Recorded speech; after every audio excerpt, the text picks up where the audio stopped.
बताइए लोग, कहां तक पढ़ा दिए थे? हाला मत करिए, हाला नहीं करिए जी। अब तो एगो समय कम है, 1-1.5 महीना टाइम में बचला, तो वही में हाला कर रहा पगला।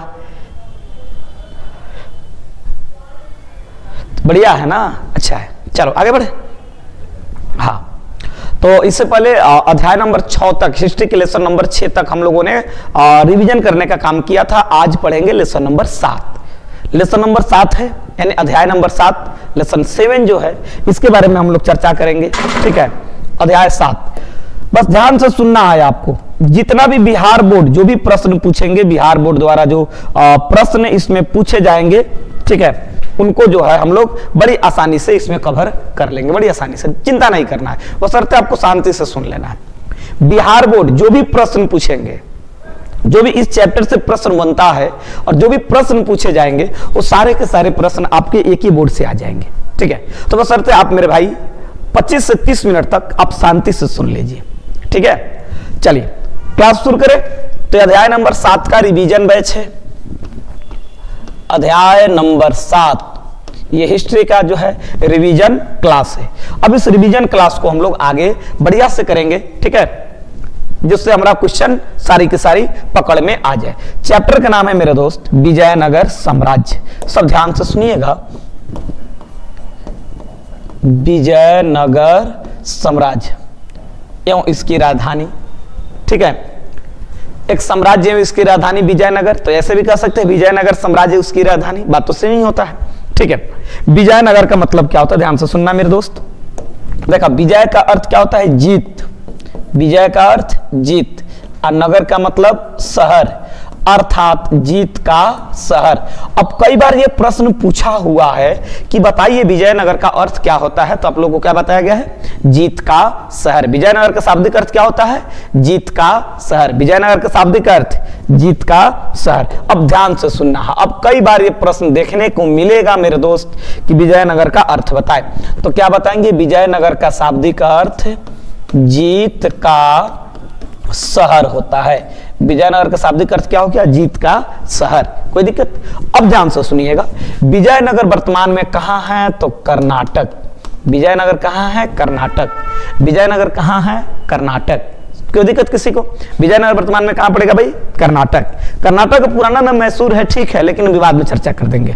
चलिए, विजयनगर वर्तमान में कहां है, कर्नाटक। विजयनगर की राजभाषा क्या थी, तो बताइएगा तेलुगु। जितना भी प्रश्न बताया जा रहा है ये आपके वीवीआई प्रश्न हैं, और कई बार ये प्रश्न पूछा भी गया, आप क्वेश्चन बैंक लाकर वहां से देख भी सकते हैं।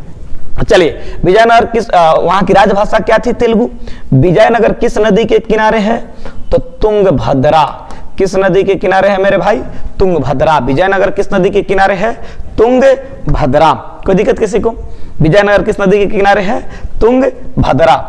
चलिए, अब एक और यही से प्रश्न बन जाएगा, कई बार प्रश्न पूछा है, विजयनगर के सिक्का को क्या कहते हैं, तो परांद।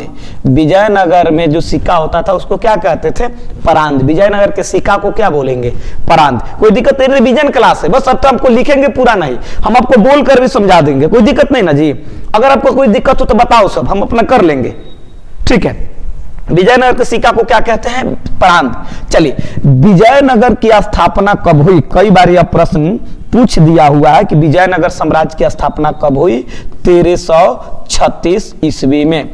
अब यहां प्रश्न बनता है कि विजयनगर साम्राज्य की स्थापना कब हुई, तो 1336 में। एक बार प्रश्न पूछा था कि विजयनगर साम्राज्य की स्थापना किस शताब्दी में हुई थी, ठीक है।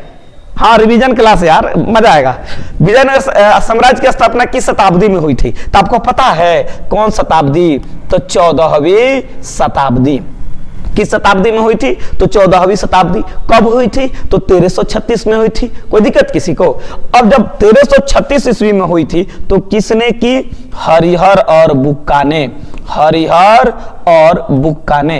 अब सवाल पूछता है भैया, ये हरिहर बुक्का, हरिहर बुक्का ना है रे गधा, वह हरिहर बुक्का है। कहते हरिहर और बुक्का ने विजयनगर साम्राज्य की स्थापना की थी। अब ध्यान से सुनिएगा, जब विजयनगर साम्राज्य की स्थापना हुई उस समय दिल्ली का शासक कौन था। विजयनगर साम्राज्य की जब स्थापना हुई उस समय दिल्ली का शासक कौन था, ध्यान से सुनिएगा। तो उस समय दिल्ली के शासक मोहम्मद बिन तुगलक थे। कौन थे मेरे भाई? मोहम्मद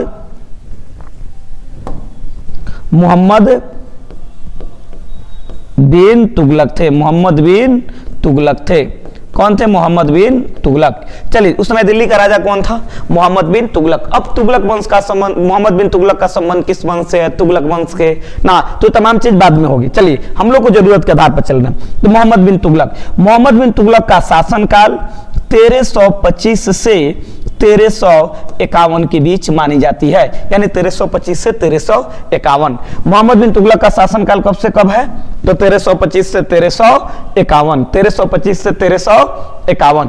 अब ध्यान से सुनिएगा, मोहम्मद बिन तुगलक ने ही अपनी राजधानी दिल्ली से दौलताबाद ले गया था।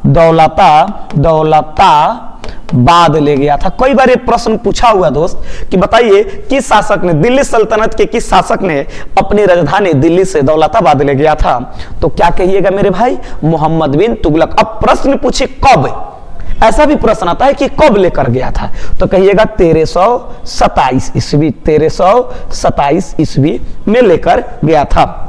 ठीक है, अब कितना साल के लिए लेकर गया था ये भी नहीं बताया, तो इसकी जरूरत नहीं है, नहीं तो वो भी करते हैं। ठीक है, तो विजयनगर साम्राज्य की स्थापना के समय दिल्ली का राजा कौन था? मोहम्मद बिन तुगलक। ठीक है, जिसका शासनकाल 1325 से 1351 के बीच है। और मोहम्मद बिन तुगलक ने ही अपनी राजधानी दिल्ली से दौलताबाद ले गया था। और कब लेकर गया था? 1327 ईस्वी में। कोई दिक्कत किसी को? अब चलते हैं थोड़ा सा और आगे। विजयनगर साम्राज्य की राजधानी कहाँ है? कई बार तो पूछल प्रश्न है राजा कि बताओ राजधानी कहाँ है, विजयनगर साम्राज्य की राजधानी कहाँ है? कई बार पूछा गया, अभी बताइए पूछा हुआ है कि नहीं? और हमने कई बार प्रैक्टिस सेट में आप लोगों से मनवाए हैं, है कि नहीं? हाँ, वेरी गुड। का शानदार जवाब है। तो विजयनगर साम्राज्य की राजधानी विद्यार्थी हम्पी है। कहाँ है? हम्पी। ये हम्पी कहाँ पड़ेला? तो भैया कर्नाटक में। हम्पी कहाँ पड़ेला? कर्नाटक। तो विजयनगर साम्राज्य कर्नाटक में, तो राजधानी का दूसरा राज्य में ले जाए तो अपने राज्य में ना रहे। तो चले, विजयनगर साम्राज्य की राजधानी कहाँ है? हम्पी। हम्पी कर्नाटक में पड़ेला। हम्पी का खोज जाना तरफ कब भई रहे? 1800 ईस्वी में। के कैले रहे? Colin McKenzie. कौन कैले रहे भाई? Colin McKenzie. अब इसकी भी कहानी है। ठीक है, कॉलिन मैकेंजी। खोज इसकी कब हुई? कॉलिन 1800 ईस्वी। किसने की? Colin McKenzie. अब सवाल है कॉलिन मैकेंजी कौन था? तो कॉलिन मैकेंजी अभियंता यानी सर्वेक्षक एवं इंजीनियर यानी अभियंता थे। सर्वेक्षक एवं अभियंता। अभियंता बोले तो अभियंता, इंजीनियर, अभियंता। ठीक है, कॉलिन मैकेंजी का जीवन काल की बात करें तो 1754 में जन्म हुआ था, 1821 में निधन हुआ था। 1815 में इन्हें सर्वेयर जनरल ऑफ इंडिया नियुक्त किया गया था। सर्वेयर जनरल ऑफ इंडिया नियुक्त किया गया था। कई बार प्रश्न पूछल है, याद रखिएगा। अब विजयनगर साम्राज्य की राजधानी कहाँ है? हम्पी। विजयनगर की पहचान किस स्थान से की जाती है? तो हम्पी से। हम्पी का खोज कब हुआ? तो 1800 ईस्वी में। किसने किया? तो कॉलिन मैकेंजी। कॉलिन मैकेंजी पेशे से क्या थे? सर्वेक्षक, अभियंता, इंजीनियर। इनका जन्म कब हुआ था? 1754। निधन कब हुआ था? 1821। इन्हें अंग्रेजों द्वारा 1815 में सर्वेयर जनरल ऑफ इंडिया भी नियुक्त किया गया था। यहां तक कोई दिक्कत किसी को? आगे बढ़ जाए? अच्छा ठीक है, हम एक बार और रिवीजन करा देते हैं, एक बार याद करा देते हैं। ठीक है, अब ध्यान से सुनना। विजयनगर, तो विजय का मतलब जीत है, नगर मतलब शहर। तो विजयनगर का अर्थ क्या होता है? जीत का शहर। विजयनगर का अर्थ क्या हो गया मेरे भाई? जीत का शहर। विजयनगर का अर्थ क्या हो गया? जीत का शहर। ठीक है, विजयनगर वर्तमान में कहां है? तो कर्नाटक। ठीक है, विजयनगर की राजभाषा क्या है? तेलुगु। विजयनगर की राजभाषा क्या है? तेलुगु। विजयनगर किस नदी किनारे था भाई? तुंगभद्रा। किस नदी किनारे है? तुंगभद्रा। कोई दिक्कत किसी को? विजयनगर में सिक्का को क्या कहते थे? परांद। क्या कहते थे? परांद। विजयनगर के सिक्का को क्या कहते थे? परांद। विजयनगर के सिक्का को क्या कहते थे? प्रांत। चलिए, विजयनगर साम्राज्य की स्थापना कब हुई? 1336 ईस्वी। कई बार प्रश्न पूछा है, विजयनगर साम्राज्य की स्थापना कब हुई? 1336 ईस्वी। विजयनगर साम्राज्य की स्थापना कब हुई? 1336 ईस्वी। अब कौन शताब्दी में? कई बार प्रश्न पूछल बात भैया 14वीं शताब्दी में। विजयनगर साम्राज्य की स्थापना किस शताब्दी में हुई? 14वीं शताब्दी में हुई। तो किसने किया? हरिहर और बुक्का।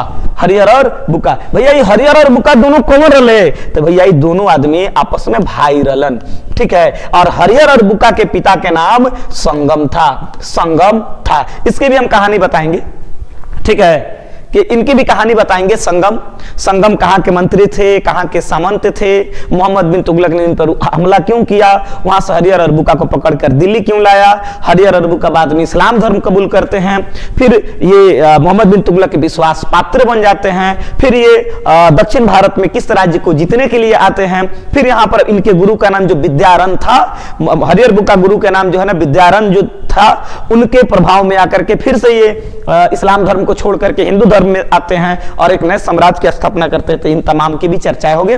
फिलहाल हम लोग वन लाइनर पर विशेष फोकस कर रहे हैं, तो ये तो पढ़ना जरूरी है। अब चलिए, विजयनगर की स्थापना के समय दिल्ली का राजा मोहम्मद बिन तुगलक था, जिसका शासनकाल 1325 से 1351 है। मोहम्मद बिन तुगलक ने ही अपनी राजधानी दिल्ली से दौलताबाद ले गया था। और कब लेकर गया था? 1327 ईस्वी में। विजयनगर साम्राज्य की राजधानी कहां है? हम्पी। और हम्पी कहां है? कर्नाटक में। हम्पी का खोज 1800 ईस्वी में हुआ था। किसने किया था? तो कॉलिन मैकेंजी ने किया था। कॉलिन मैकेंजी कौन था? तो सर्वेक्षक अभियंता। कॉलिन मैकेंजी का जीवन काल बताइए, तो 1754 से 1821। इन्हें सर्वेयर जनरल ऑफ इंडिया 1815 में नियुक्त किया गया था, ठीक है। विजयनगर के सिक्का को प्रांत कहते हैं। समझ में आया कि नहीं आया? समझ में आ गया। अब इससे जो प्रश्न पूछेंगे तो हमको नहीं लगता है कि आपको कोई दिक्कत हो। अब आइए, हम्पी को विश्व विरासत स्थल कब घोषित किया गया? तो हम्पी को यूनेस्को द्वारा 1986 में, हम्पी को यूनेस्को द्वारा 1986 में विश्व विरासत स्थल घोषित किया गया, ठीक है। 1986 में, वेरी गुड, 1986 में हम्पी को विश्व विरासत स्थल घोषित किया गया। कोई दिक्कत? अब आगे बढ़ जाते हैं, ठीक है भाई, यहां तक क्लियर? अब आगे बढ़िए।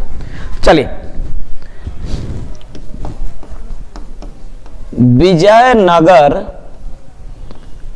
साम्राज्य के शासक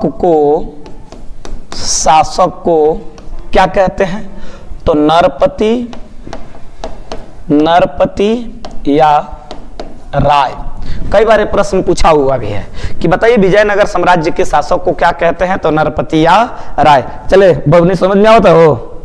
विजयनगर के राजा के का उपाधि दिया जाता है? तो नरपति या राय, ठीक है। अगर यहीं पर एक प्रश्न पूछ दे, उड़ीसा के शासक को, उड़ीसा के शासक को, तो उड़ीसा के शासक को गजपति, उड़ीसा के शासक को गजपति। अगर दक्कन के सुल्तान क्या कहिएगा? तो अश्वेपति। अब बताना भाई, दक्कन के सुल्तान को क्या बोल रहे हो? अश्वेपति। विजयनगर साम्राज्य के शासक को नरपति, उड़ीसा के शासक को गजपति, दक्कन के सुल्तान को अश्वेपति। क्लियर? बुझा रहा है कि नहीं बुझा रहा? पहले बता दो, ठीक है। विजयनगर साम्राज्य में घोड़े के व्यापारी को क्या कहते हैं? घोड़े के व्यापारी को क्या कहते हैं? तो कुदरई चेट्टी।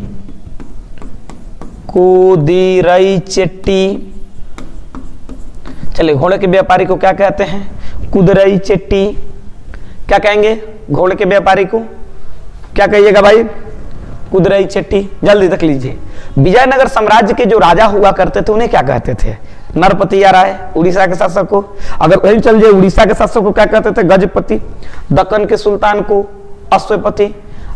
विजयनगर साम्राज्य में घोड़े के व्यापारी को क्या कहते थे? क्या कहते थे भैया? बताइए जल्दी जल्दी। हाँ, कुदरई चेट्टी। Very good. कौन कहते हैं? कुदरई चेट्टी। अब आगे बढ़ जा। अब चलिए, सहकारी राज्य व्यवस्था, हाँ सहकारी राज्य व्यवस्था में ध्यान से सुनिएगा कि एक साथ दो राजाओं के शासन व्यवस्था में जो है ना सहकारी राज्य व्यवस्था के अंतर्गत आता है। ठीक है, एक साथ दो राजाओं के शासन व्यवस्था को ही सहकारी राज्य व्यवस्था के अंतर्गत लाएंगे। विजयनगर के जो सिक्का बताए थे तो क्या बोले थे? परांद बोले थे। क्या बोले थे? परांद बोले थे। ठीक है, अगला, विजयनगर में मंदिर के प्रवेश द्वार को क्या कहते हैं? विजयनगर में मंदिर के प्रवेश द्वार को क्या कहते हैं? तो विजयनगर में मंदिर के प्रवेश द्वार को हम लोग क्या कहते हैं? गोपुरम कहते हैं। गोपुरम क्या कहते हैं? गोपुरम।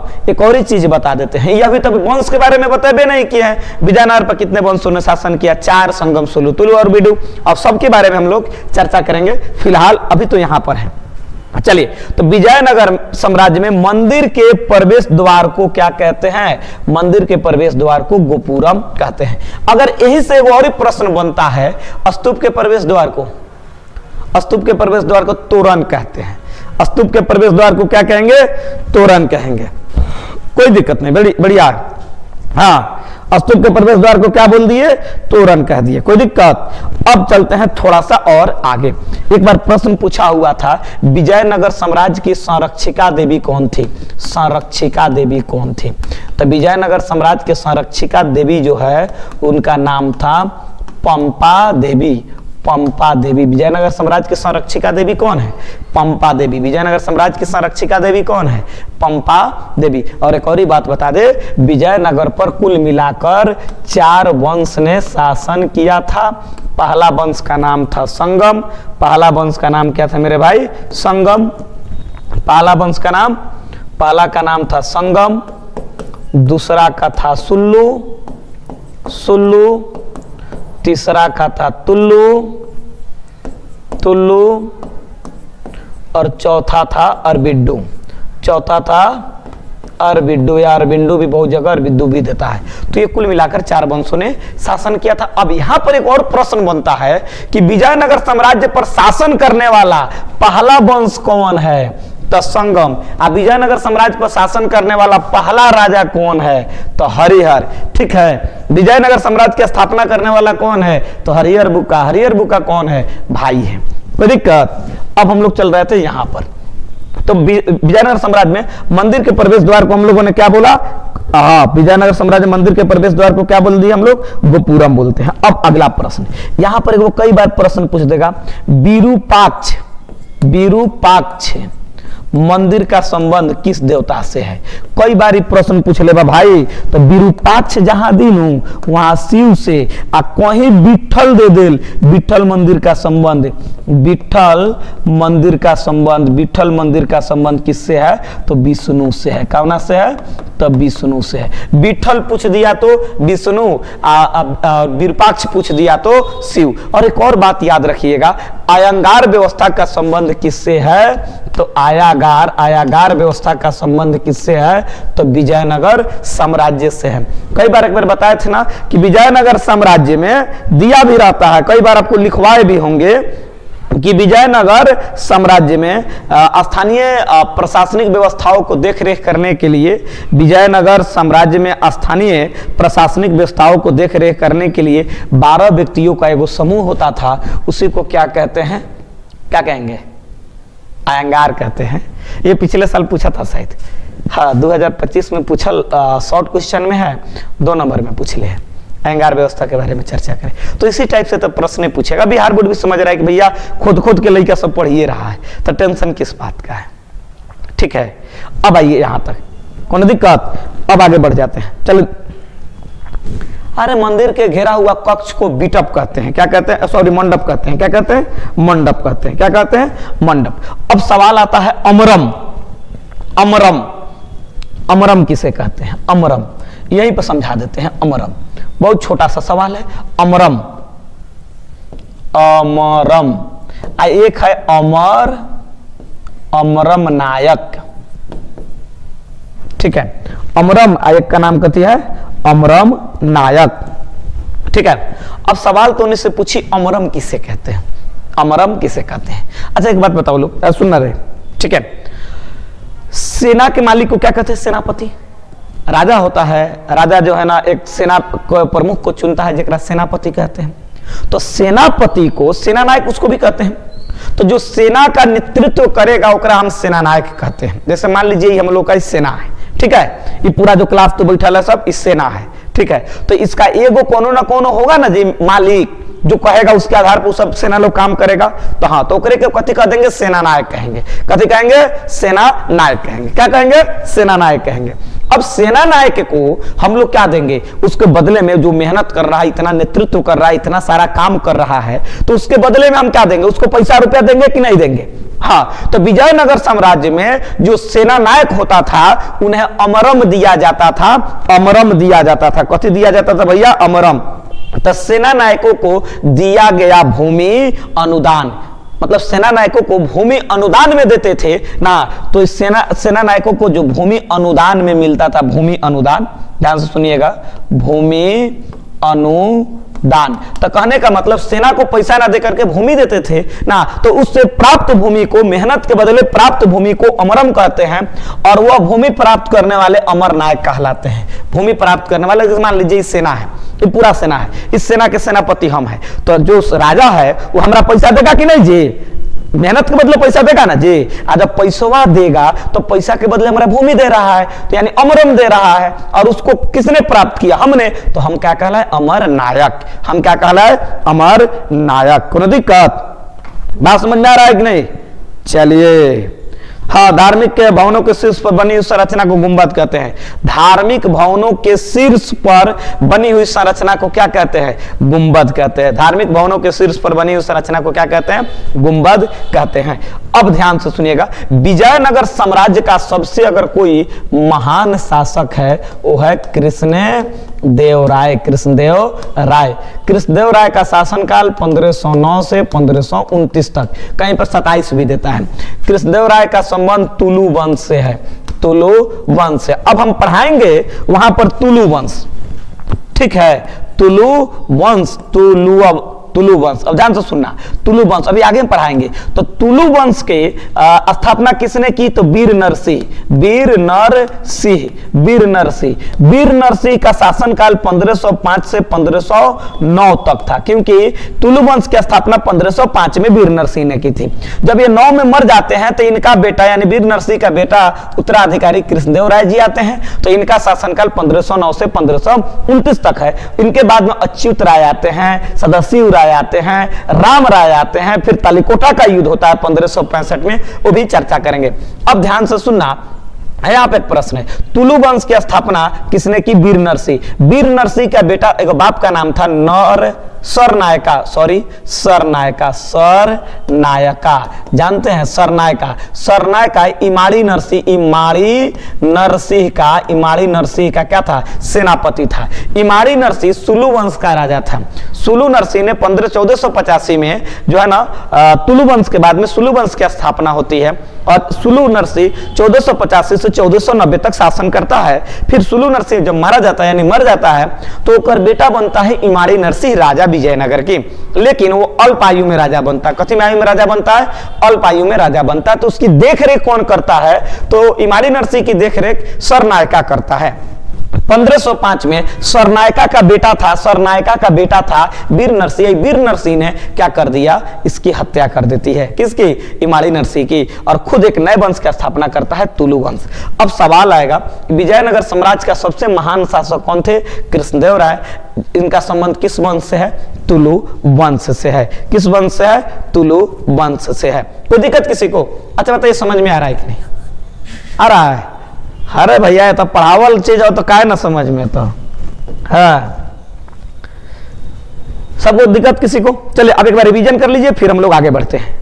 अरे रिवीजन कराइए देंगे। अब चल देंगे संगम वंश, ठीक है। संगम वंश के पहला शासक कौन हो जाएंगे, हरिहर। हरिहर के बाद कौन आएंगे, बुक्का। अब उसके बाद में देवराय द्वितीय, देवराय प्रथम ना, ये तमाम तरह की भी चर्चा हम लोग लाइन बाई लाइन करते चलेंगे। जल्दी देखिए, याद है भैया जी? चले जल्दी से देखिए तो। हाँ, अभी बहुत कुछ बाकी है भैया। अभी कहाँ हम लोग बताए हैं, अभी तो शुरुआत है। हरिहर आएगा, उसके बाद बुक्का आएगा, अभी बहमनी सम्राट 1347 वाला अलाउद्दीन हसन बहमन शाह, ना रायचूर दोआब को लेकर हमेशा ही सबके बीच में लड़ाई होती थी, ये भी बताएंगे। हरिहर के बाद बुक्का, ओकरा बाद हरिहर द्वितीय, ओकरा बाद देवराय प्रथम, ओकरा बाद देवराय द्वितीय, और देवराय द्वितीय जो है ना संगम वंश का सबसे महान शासक होगा। ठीक, उसके बाद कौन आ जाएंगे? हाँ मल्लिकार्जुन भी आएंगे। हाँ भाई मल्लिकार्जुन भी आएंगे। हाँ हाँ वेरी गुड, आगे बढ़िए।